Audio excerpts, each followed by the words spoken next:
পরিস্থিতি খারাপ, সবাই তোমার বিপক্ষে, মনে হচ্ছে সব শেষ। এখনই ভেঙে পড়লে তুমি নিজেকে হারিয়ে ফেলবে।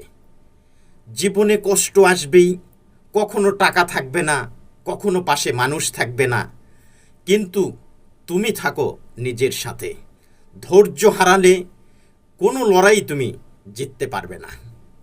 ধৈর্য মানে শুধু সহ্য করা না, ধৈর্য মানে ভিতরে আগুন জ্বালিয়ে রেখে বাহিরে শান্ত থাকা। আরে ভাই, যদি চলার পথে কাঁটা না থাকে তাহলে জানবে তুমি ভুল রাস্তায় আছো। কারণ সত্যিকারের সাফল্যের পথ কখনো সোজা হয় না।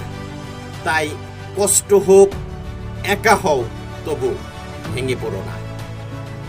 নিজের সাথে প্রতিদিন প্রতিযোগিতা করো এবং মনে রেখো, তুমি যদি আজ লড়ে যেতে পারো, কাল তুমি সেই মানুষ হবে যাকে দেখে সবাই বলবে ওই মানুষটা হারেনি।